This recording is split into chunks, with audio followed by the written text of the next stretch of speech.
ಮೆಕ್ಕೆಜೋಳ ಖರೀದಿಸಿ ಜಮೀರ್ ಸಂಬಂಧಿಕರಿಂದ ವಂಚನೆ ಪ್ರಕರಣ ಸಂಬಂಧ ಸಚಿವ ಜಮೀರ್ ಅಹಮದ್ ಎದುರು ವ್ಯಾಪಾರಿ ರಾಮಕೃಷ್ಣ ಗೋಳಾಡಿದ್ದಾರೆ. ಠಾಣೆಯಿಂದ ವಂಚಕ ಅಕ್ಬರ್ ಬಿಡಿಸಿದ್ದಕ್ಕೆ ಸಚಿವ ಜಮೀರ್ಗೆ ತರಾಟೆ ತೆಗೆದುಕೊಳ್ಳಲಾಗಿದೆ. ಚಿಕ್ಕಬಳ್ಳಾಪುರದ ಕಾರ್ಯಕ್ರಮದಲ್ಲಿ ಭಾಗಿಯಾಗಿದ್ದ ಸಚಿವ ಜಮೀರ್ಗೆ ಹಣ ವಾಪಸ್ ಕೊಡಿಸುವಂತೆ ರಾಮಕೃಷ್ಣ ಆಕ್ರೋಶ ವ್ಯಕ್ತಪಡಿಸಿದ್ದಾರೆ. ರೈತರಿಂದ ಮೆಕ್ಕೆಜೋಳವನ್ನ ಖರೀದಿಸಿ ಅಕ್ಬರ್ಗೆ ಮಾರಿದ್ರು ರಾಮಕೃಷ್ಣಗೆ 1,89,00,000 ಹಣ ನೀಡದೆ ಜಮೀರ್ ಆಪ್ತ ಅಕ್ಬರ್ ವಂಚನೆ ಮಾಡಿದ್ದ. ಹಣ ಕೊಡಿಸ್ತಿದ್ರೆ ಸಾಯೋದಾಗಿ ಸಚಿವ ಜಮೀರ್ ಎದುರು ರಾಮಕೃಷ್ಣ ಆಕ್ರೋಶ ವ್ಯಕ್ತಪಡಿಸಿದ್ದಾರೆ. ನಿಮ್ಮ ವ್ಯವಹಾರಕ್ಕೆ ನಾವೇನ್ ಮಾಡೋಕ್ಕಾಗತ್ತೆ ಅಂತ ಈ ವೇಳೆ ಜಮೀರ್ ಕಿಡಿಕಾರಿದ್ದಾರೆ. ಇತ್ತೀಚೆಗೆ ವಂಚನೆ ಸಂಬಂಧ ಅಕ್ಬರ್ ಅನ್ನ ಪೆರೆಸಂದ್ರ ಪೊಲೀಸರು ಬಂಧಿಸಿದ್ರು. ಠಾಣೆಯಿಂದ ವಂಚಕ ಅಕ್ಬರ್ನನ್ನ ಜಮೀರ್ ಬಿಡಿಸಿ ಕಳಿಸಿದ್ರು. ಅಹಮದ್ ಜಮೀರ್ ಕಾರ್ಯಕ್ರಮದ ಹೊರಗೆ ಧರಣಿ ಕುಳಿತಿದ್ದಾರೆ. ರಾಮಕೃಷ್ಣ ಮತ್ತು ರೈತರಿಂದ ಮೆಕ್ಕೆಜೋಳ ಖರೀದಿಸಿ ಜಮೀರ್ ಸಂಬಂಧಿಕರಿಂದ ವಂಚನೆ ಪ್ರಕರಣ ಸಂಬಂಧ ಜಮೀರನ್ನ ನೇರ ಪ್ರಶ್ನಿಸಿದ್ದಾರೆ ರೈತರು ಹಾಗೂ ರಾಮಕೃಷ್ಣ. ನಾನು ಏನಂತ ಫೋನ್ ಮಾಡಿದೆ, ಯಾರೋ ಸ್ನೇಹಿತರು ಬಂದು ನಾನು ಕೇಳಿದ್ರು, ಅಕ್ಬರ್ ಅವ್ನು ಲೋಕಲ್ ಚಿಕ್ಕಬಳ್ಳಾಪುರವನು, ತೆಲಂಗಾಣವನಲ್ಲ, ಚಿಕ್ಕಬಳ್ಳಾಪುರವನು, ಅವ್ನು ಬಿಸ್ನೆಸ್ ತೆಲಂಗಾಣಲ್ಲಿ ಮಾಡ್ತಾವನೆ. ಯಾರೋ ಬಂದು ಹೇಳಿದ್ರು, ಈ ಥರ ನಿಮ್ಮ ಹೆಸರೇನು ರೆಡ್ಡಿ ಅಂತ, ರಾಮಕೃಷ್ಣ ಅವ್ರ ತವ ದುಡ್ಡು ತಗೊಂಡಿದ್ದಾರೆ, ತಗೊಂಡಿರೋದು ನಿಜ ಯಾಕನಪ್ಪ ಅದು, ಅವ್ರು ಹೇಳೋಷ್ಟು ಅಷ್ಟು ದುಡ್ಡು ತಗೊಂಡಿಲ್ಲ ಹೇಳ್ರಿ. ನಾನು ಹೇಳಿದ್ದೀನಿ, ನಾನು ಹೇಳೋದು ಕೇಳ್ರಿ. ನೋಡಿ ಪಾಪ, ನೀವು ರೈತರು ಇರ್ಬೋದು, ನಿಮ್ದು ದುಡ್ಡು ತಗೊಂಡಿದ್ದು ಫೋನಲ್ಲಿ ಸರಿ ಕೇಳಿಸ್ಕೊಂಡಿದ್ದೀರಾ? ನೀವು ಫೋನಲ್ಲಿ ಏನು ಮಾತಾಡಿ ಕೇಳಿಸ್ಕೊಂಡಿದ್ದೀರಾ? ಹೇಳಿ, ನಾನು ಹೇಳೋದು ಕೇಳಬೇಕು, ನಾನು ಹೇಳೋದು ಮತ್ತೆ ಕೇಳಬೇಕು. ಮತ್ತೆ ನಾನು ಏನು ಹೇಳ್ತೀನಿ ಕೇಳಿ, ನಾನು ತಪ್ಪಿದ್ರೆ ನೀವು ಹೇಳಿ, ನಾನು ಕೇಳ್ತೀನಿ. ನಾನು ಏನಂತ ಫೋನ್ ಮಾಡಿದೆ, ಯಾರೋ ಸ್ನೇಹಿತರು ಬಂದು ನಾನು ಕೇಳಿದ್ರು, ಅಕ್ಬರ್ ಅವ್ನು ಲೋಕಲ್ ಚಿಕ್ಕಬಳ್ಳಾಪುರವನು, ತೆಲಂಗಾಣವನಲ್ಲ, ಚಿಕ್ಕಬಳ್ಳಾಪುರವನು, ಅವ್ನು ಬಿಸ್ನೆಸ್ ತೆಲಂಗಾಣಲ್ಲಿ ಮಾಡ್ತಾವನೆ.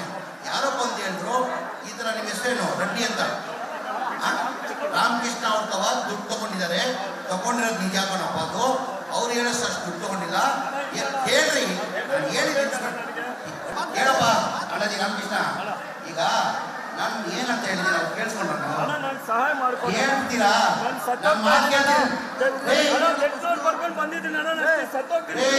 ನಿಮ್ಮ ವ್ಯವಹಾರ ನಾವೇನ್ ಮಾಡೋದಾಗ್ತದೆ? ಹೇಳ್ರಿ, ನ್ಯಾಯ ಕೊಡಕ್ಕೆ ಕೋರ್ಟ್ ಇದೆ, ಪೊಲೀಸ್ ಇದೆ, ನಿಮ್ ನ್ಯಾಯ ಕೊಟ್ಟೆ ಕೊಡ್ತಾರೆ. ಯಾವನಿದ್ರು ಅನ್ಯಾಯ ಯಾರಿಗೂ ಮಾಡಲ್ಲ. ಹೇಳ್ರಿ, ನಾನು ಹೇಳೋದು ಕೇಳ್ರಿ. ನೋಡಿ ಪಾಪ, ನೀವು ರೈತರು ಇರ್ಬೋದು, ನಿಮ್ದು ದುಡ್ಡು ತಗೊಂಡಿದ್ದು ಫೋನಲ್ಲಿ ಸರಿ ಕೇಳಿಸ್ಕೊಂಡಿದ್ದೀರಾ? ನೀವು ಫೋನಲ್ಲಿ ಏನು ಮಾತಾಡಿ ಕೇಳಿಸ್ಕೊಂಡಿದ್ದೀರಾ? ಹೇಳಿ, ನಾನು ಹೇಳೋದು ಕೇಳಬೇಕು, ನಾನು ಹೇಳೋದು ಮತ್ತೆ ಕೇಳಬೇಕು.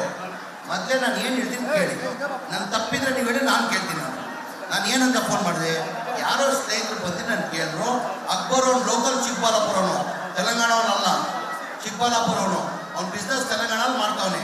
ಯಾರೋ ಬಂದು ಹೇಳಿದ್ರು, ಈ ಥರ ನಿಮ್ಮ ಹೆಸರೇನು ರೆಡ್ಡಿ ಅಂತ, ರಾಮಕೃಷ್ಣ ಅವ್ರ ತವ ದುಡ್ಡು ತಗೊಂಡಿದ್ದಾರೆ, ತಗೊಂಡಿರೋದು ನಿಜ ಯಾಕನಪ್ಪ ಅದು, ಅವ್ರು ಹೇಳೋಷ್ಟು ಅಷ್ಟು ದುಡ್ಡು ತಗೊಂಡಿಲ್ಲ ಹೇಳ್ರಿ. ನಾನು ಹೇಳಿದ್ದೀನಿ, ಹೇಳಪ್ಪ ಅಣ್ಣಜಿ ರಾಮಕೃಷ್ಣ. ಈಗ ನಾನು ಏನಂತ ಹೇಳಿದ್ದೀನಿ ಅವ್ರು ಕೇಳಿಸ್ಕೊಂಡ್ರ ಹೇಳ್ತೀರಾ?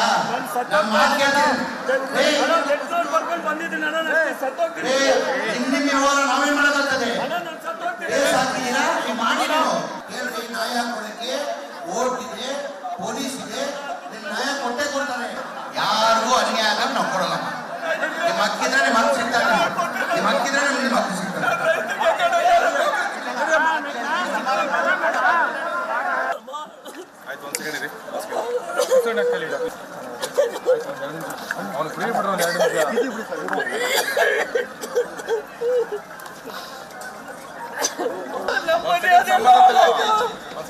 ಐವತ್ತು ವರ್ಷದಿಂದ ಮರ್ಯಾದೆ ಸಂಪಾದನೆ ಮಾಡ್ಕೊಂಡು ಎಲ್ಲ ಹೋಯ್ತಲ್ಲಣ್ಣ.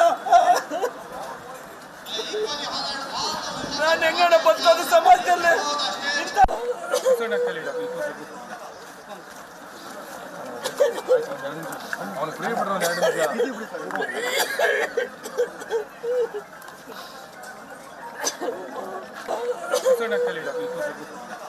ಅಣ್ಣ, ಇಲ್ಲಾಂದ್ರೆ ನಮ್ಮನ್ನೆಲ್ಲ ಸಾಯಿಸ್ಬಿಡ್ರಣ್ಣ. ಇಲ್ಲ ಸಾಯಿಸ್ಬಿಡ್ರಿ ನಮ್ಮನ್ನ. ಏನ್ ಹೇಳ್ತಾರೆ ಅಣ್ಣ? ನಮ್ಮ ಸಂಬಂಧಿಕರು ಬಿಟ್ಟು ಕಳಿಸಿ ಅಂದ ತಕ್ಷಣ ಬಿಟ್ಟು ಕಳಿಸ್ತಾ ಇರೋಣ. ನಾವ್ ಏನಣ್ಣ ಮಾಡೋದು? ದಿನ 100 ಜನ ರೈತರು ಬಂದು ನಮ್ಮ ಮನೆ ಹತ್ರ ಟಾರ್ಚರ್ ಕೊಡ್ತಾ ಇದ್ದಾರೆ. 2-3 ತಿಂಗಳಿಂದ ನಮ್ಮ ಊಟ ಸರಿಯಾಗಿ ಮಾಡಿಲ್ಲ, ನಿದ್ದೆ ಮಾಡಿಲ್ಲಣ್ಣ. ನೋಡೋಣ ಯಾವ ಗತಿಗೆ ಬಂದಿದ್ದೀವಿ. ನಾವ್ ಏನಾದ್ರು ಅವ್ರು ತಪ್ಪು ಮಾಡಿದ್ರೆ ನಮ್ಮನ್ನು ಬಿಡ್ತಾ ಇದ್ರು. ಯಾರಿಗಾದ್ರೂ ತಪ್ಪು ಮಾಡಿದ್ರೆ ಹೇಳಕ್ಕಲ್ಲ. ನಮ್ದು 2 ಕೋಟಿ ಯಾಕಣ ಮುನಿಸ್ತೋದು? ಕಳ್ಳಕಾರನ ಸಪೋರ್ಟ್ ಮಾಡೋದವ್ರು, ಕಳ್ಳಕ ಸಪೋರ್ಟ್ ಮಾಡೋದು. ನಾನು ಕಾಂಗ್ರೆಸ್ ಕಾರ್ಯಕರ್ತ, ನನ್ನ ಲೈಫೆಲ್ಲ ದುಡ್ದಿದ್ದೀನಿ. ಇದೇನ ಮಾಡೋದು ಇವರು? ನನಗೆ ನ್ಯಾಯ ಬರೋವರೆಗೂ ಇಲ್ಲ ಅಣ್ಣ. ನಾನು ಸಾಯೋದಂತೂ ಗ್ಯಾರಂಟಿ ಅಣ್ಣ. ನಾಳೆ ಸಾಯಂಕಾಲವರೆಗೂ ನಾನು ಡೆತ್ ನೋಟ್ ಬಡಿಸಿ ಎಲ್ಲರಿಗೂ ಕೊಟ್ಟಿದ್ದೀನಿ. ಸಾಯೋದಂತೂ ಗ್ಯಾರಂಟಿ. ನೇಣು ಹಾಕೊಂಡು ಸತ್ತೋಗ್ತೀನಿ. ಅದಕ್ಕೆ ಕಾರಣ ಜಮೀರ್ ಅಹಮದ್. ನನಗೆ ನ್ಯಾಯ ಕೊಟ್ಟಿಲ್ಲ ಅಂದ್ರೆ ಇಲ್ಲೇ ಸತ್ತೋಗ್ತೀನಿ ಅಣ್ಣ. ನಮ್ಮ ಪ್ರಾಣ ಹಿಂಡ್ತಾ ಇದ್ದಾರಣ್ಣ ಮನೆ ಹತ್ರ. ನಮ್ಗೆ 2-3 ಮಕ್ಕಳು ಇದ್ದಾರೆ. ಎಲ್ಲ ಭಯ ಬಿದ್ದುಬಿಟ್ಟಿದ್ದಾರೆ ಅಣ್ಣ ಮನೆಯಲ್ಲಿ ಇರೋಕ್ಕೆ. ಎಲ್ಲ ಒಟ್ಟು ಹೋಗ್ತಾ ಇದ್ದೀವಿ. ಮನೆ ಬಿಟ್ಟು ಬಚ್ಚಿಟ್ಕೊಂಡಿದ್ದೀನಿ 3 ತಿಂಗಳಿಂದ.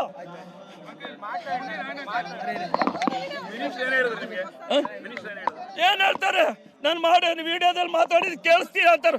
ನಾನು ಅವ್ರು ಬಂದಿದ್ದು ಕರ್ನೂಲ್ವರೆಗೂ ದುಡ್ಡು ತಗೊಂಡು ಬಂದಿದ್ರಣ್ಣ. ನಾನೇನೋ ಪೊಲೀಸ್ ಅವ್ರನ್ನ ಕೇಳ್ಕೊಂಡು ನನ್ಗೆ ಸಹಾಯ ಮಾಡಿ ಅಂತ ಹೇಳ್ಕೊಂಡು ಬಂದು ಏನೋ ಸಹಾಯ ಮಾಡ್ಕೊತಾ ಇದ್ವಣ್ಣ. ಅಷ್ಟೊತ್ತಿಗೆ ಇವ್ರು ಏನಕ್ಕನ ಬರಬೇಕಾಗಿತ್ತು. ಇವ್ರು ಬಂದಿದ್ದಕ್ಕೆ ಮತ್ತೆ ವಾಪಸ್ ಹೋಯ್ತಣ್ಣ ಬಂದಿರೋದು. ಏನಣ್ಣ ಮಾಡೋದು? ನೋಡೋಣ ರೈತರು ಎಷ್ಟು ಜನ ಎಲ್ಲಪ್ಪ. ನೋಡೋಣ ರೈತರು 40 ಲಕ್ಷ ಬರಬೇಕು. ನೋಡೋಣ ಎಷ್ಟು ಜನಕ್ಕೆ ದುಡ್ಡು ಕೊಡ್ಬೇಕು. ಅಣ್ಣ ನಾನು ಸತ್ತೋಗೋದು ಒಂದೇ ಭರವಸೆ ಅಣ್ಣ.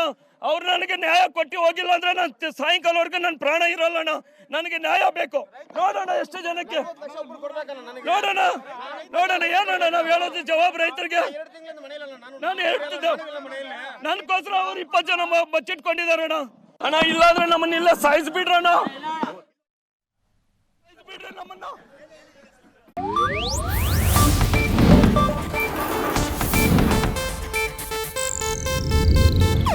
ಇದು ಏಷ್ಯಾನೆಟ್ ನ್ಯೂಸ್ ನೆಟ್ವರ್ಕ್ ಪ್ರಸ್ತುತಿ.